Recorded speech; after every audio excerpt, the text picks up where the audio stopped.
మీ education కూడా 10th class వరకు ఒక చోట, ఆ తర్వాత కాలేజ్ ఒక చోట జరిగింది. తర్వాత నా గ్రాడ్యుయేషన్ ఒక చోట, అగైన్ పీసీ ఒక చోట. అవును. మీరు సిఏ చేశారు. సిఏ కంటే ముందు గ్రాడ్యుయేషన్ చేశారు. లేదు, గ్రాడ్యుయేషన్ అంటే నా BCom with CA. BCom with CA చేశారు. కంటిన్యూ చేస్తూ నేను సిఏ కంటిన్యూ చేస్తూ నా గ్రాడ్యుయేషన్ అయిపోయింది, కానీ సిఏ అవ్వలేదు. ఓకే, సెకండ్ ఇయర్లో ఉన్నాను అప్పుడు. దెన్ అగైన్ నా పీజీ. నాకేంటంటే అది ఏమనిపించిందంటే, అదే సొసైటీ ఇంపాక్ట్స్ కొన్ని ఉంటాయి. ఎనీ టైం నేను చెప్పేది ఏంటంటే, మన జీవితాన్ని మనకన్నా ఎదుటి వాళ్ళు ఎక్కువ నడిపిస్తారు. అవును. ఫస్ట్ ఆఫ్ ఆల్ అది నార్మల్ పీపుల్ అయినా అబ్నార్మల్ అయినా ఎవరినైనా సొసైటీ నడిపిస్తుంది. ఎవరేమనుకుంటారో, ఇంకొకరు ఏదో చేస్తున్నారని ఫాలో అవుతూ ఉంటాం మనం. అంటే ఇక్కడ నేను ఒక విషయం అడగచ్చా? వసుంధర గారి మీద సొసైటీ ప్రభావం చాలా తక్కువ ఉందని నేను అనుకుంటాను. ఎందుకంటే సొసైటీ ఆలోచించే దానికి విభిన్నంగా మీరు ఆలోచించారు. ఓకేనా? అందరూ మామూలుగా గవర్నమెంట్ ఉద్యోగం వస్తుంది తీసేసుకోవాలంటే అసలు నేను ఎందుకు తీసుకోవాలి? దానివల్ల నేను 25 years కోల్పోయా. సొసైటీ ప్రభావం మా మదర్ మీద ఉండడం వల్ల, మా మదర్ ప్రభావం నా మీద ఉంటుంది కదా ఆటోమేటిక్గా. సో ఒక డిజేబుల్ అనగానే, I don't call that differently able. So differently able అనగానే first of all government job వచ్చేస్తుంది వాళ్ళకి, ఈజీగా వచ్చేస్తుంది అనుకుంటారు.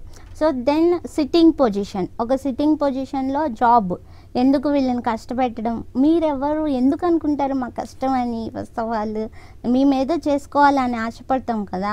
ఇంజనీరింగ్, డాక్టర్, ఫ్యాషన్ డిజైనింగ్, ఇట్లా ఎవరికి వాళ్ళ ఇష్టానికి తగ్గట్టుగా స్వేచ్ఛగా చదువుకోవడానికి, స్వేచ్ఛగా వాళ్ళ ప్రొఫెషన్ ఎంచుకోవడానికి ఉన్నప్పుడు, మన కళ్ళు లేవో అనే ఒక ఇదితోటి మా ప్రొఫెషన్ని మీరు ఎందుకు కుదిస్తున్నారు?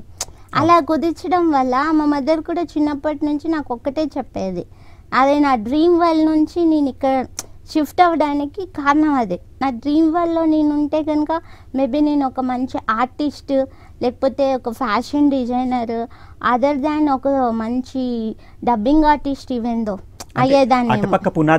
ఎక్కువ నేను కళల వైపు, ఆర్ట్స్ వైపు వెళ్ళేదాన్ని. బట్ ఇవి నీ కడుపు నింపవు, నువ్వు చదువుకోవాలి బాగా, నా తర్వాత నేను ఎవరైనా చూసుకోవాలి అంటే నీకు జాబ్ ఉండాలి, కంపల్సరీ ఒక ఇన్కమ్ ఉండాలి అని చెప్పేసి చిన్నప్పటి నుంచి అలా చెప్పడంతో ఒక్కొక్కటి నేను వదిలేస్తూ వచ్చా. చదువు మెయిన్ అయిపోయింది నాకు, మిగతావన్నీ వదిలేసుకున్నాను నేను. బట్ నేను సిఏకి వెళ్ళిన తర్వాత, నేను అప్పటిదాకా నాకు ఇల్లు, కాలేజ్, స్కూల్ తప్ప ఏ ప్రపంచం తెలీదు. వన్స్ ఎప్పుడైతే నేను గుంటూరుకి సిఏ చేయడానికి వెళ్ళానో, దెన్ నా ఆలోచన విధానం కానీ, నా మెచ్యూరిటీ లెవెల్స్ కానీ కంప్లీట్ చేంజ్ అయిపోయి. ఇక్కడ ఒక విషయం అడగాలనుకుంటున్నాను. సిఏ అన్నది అది ఎంత చాలా కష్టమైన స్టడీస్ తెలుసు కదా, అది ఎందుకు చూస్ చేసుకోవాల్సి వచ్చింది? ఆ కష్టం అనేది ఎట్లా అంటే, ఎంత కష్టమైనా సరే నీకు మంత్లీ అది చేస్తే మంత్లీ ఒక 51 lakh నువ్వు ఎర్న్ చేయొచ్చు. సో ఎక్కువ ఇన్కమ్ ఉంటుంది నీకు, నువ్వు అది చేయాలి, లేదంటే గవర్నమెంట్ జాబ్ చేయాలి అనే ఆ థాట్ ప్రాసెస్ అంటాం కదా. సో ఆ సిట్టింగ్ పొజిషన్ జాబ్, ఎక్కువ కష్టం ఉండదు, నువ్వు తిరగక్కర్లేదు, నేను తిప్పక్కర్లేదు. నేను తిరగాలంటే ఇంకొకరు నన్ను తిప్పాలి కదా. సో ఇంకొకరికి ఎందుకు శ్రమ, నీకు శ్రమ ఉండదు, ఇంకొకరికి శ్రమ ఉండదు. ఆయన చక్క నీ జీవితం మొత్తం ఒక కుర్చీకి పరిమితం చేసుకోమని ఒక థాట్ ప్రాసెస్. రిటైర్మెంట్ తర్వాత ఏదైతే చేస్తామో అలా లైక్ దట్. అది సరే, అమ్మ చెప్తుంది మంచిది కదా, అట్ దట్ 18-19 yearsలో మనకి పెద్దగా ఉండదు కదా. దెన్ నేను వెళ్ళిన తర్వాత డిఫరెంట్ కోర్సెస్, ప్రొఫెషనలిజం, అసలు చదువుకునే దాంట్లో కూడా ఎన్ని ఉన్నాయి. మనం ఏదో మూసధోరణిలో 10th తర్వాత ఎంపీసీ, బైపీసీ ఇవే, తర్వాత మళ్ళీ డిగ్రీ కామన్, డిగ్రీ తర్వాత ఎంబీఏ కామన్. అస్సలు చేంజ్ అయిపోయింది వరల్డ్ మొత్తం. ఇది కాదు, మనం చదువుకోవాలనుకుంటే బోల్డ్ అంత చదువు ఉంది, మనకి ఇష్టానికి తగ్గట్టుగా చదువుకోవచ్చు. దెన్ అయినప్పటికీ వచ్చాం కదా సిఏ చేయాలని, నేను 3 years చేశాను, 3 years చదువుతూనే ఉన్నాను. బట్ అవ్వట్లేదు, అవి సిఏ అవ్వట్లేదు. బట్ ఇంకొకటి ఏంటంటే, మా లెక్చరర్స్ని చూశాను అనమాట. They completed CA, they started, అంటే మనకి ఒక ఇన్స్టిట్యూట్ స్టార్ట్ చేశారు. మార్నింగ్ 5 o'clockకి లేస్తే వాళ్ళు, మార్నింగ్ 5కి మాకు క్లాస్ ఉంటుంది. మార్నింగ్ 5 o'clock మాకు క్లాస్ స్టార్ట్ అవుతుంది, నైట్ 10 అవుతుంది మాకు. నైట్ 10కి వదులుతారు మమ్మల్ని. అంతవరకు లెక్చరర్స్ మళ్ళీ వాళ్ళు వేరే కంపెనీ ఆడిటింగ్స్ కూడా చూసుకొని నైట్ 1 or 2 పడుకుంటారు. హార్డ్లీ 3-4 అవర్స్ వాళ్ళు పడుకుంటారు. ఓకే. ఇంటి సంపాదించడానికే. నాకైతే చాలా అది ఎంబారసింగ్ అనిపించింది. అంటే అక్కడ మీకు అర్థమైంది సంపాదన ముఖ్యమా లేకపోతే డ్రీమ్స్ని అచీవ్ చేయడం ముఖ్యమా అనేసి. దెన్ వాళ్ళు చేస్తున్నారు, సంపాదిస్తున్నారు, వాళ్ళ ఫ్యామిలీతో స్పెండ్ చేస్తున్నారా, అట్లీస్ట్ సొసైటీకి ఏమన్నా చేస్తున్నారా, స్టూడెంట్స్ని తయారు చేస్తుండడం అనే దాంట్లో కూడా కమర్షియాలిటీ ఉంది కదా. వాట్ ఈజ్ ఎలా మనం అనే దాంట్లో నాకు చాలా 3 years ఎక్కువ సంఘర్షణ జరిగింది నాలో. నేను అంటే బేసికల్లీ ఒక విధంగా చెప్పాలంటే వసుంధరాకి ప్రాబబ్లీ బీజం అక్కడే పడి ఉంటుంది. అంటే మనం సంపాదిస్తూ మనం సుఖపడే కన్నా మనం సొసైటీకి కాంట్రిబ్యూట్ ఏం చేస్తున్నాము అన్నది. అండ్ వన్ మోర్ థింగ్, నేను జీవితాంతం నడవలేను. అది నువ్వు కోట్లు ఇచ్చినా కూడా నేను నడవలేను. అట్లీస్ట్ నేను చేసే జాబ్ అయినా నా మనసుని నడిపించాలి, నా ఆలోచనల్ని నడిపించాలి. అది కూడా ఒక కంప్యూటర్కో ఒక టేబుల్కో నన్ను పరిమితం చేస్తే ఇంకా నాకేంటి లైఫ్కి అనేది బిగ్ క్వశ్చన్ అయిపోయింది.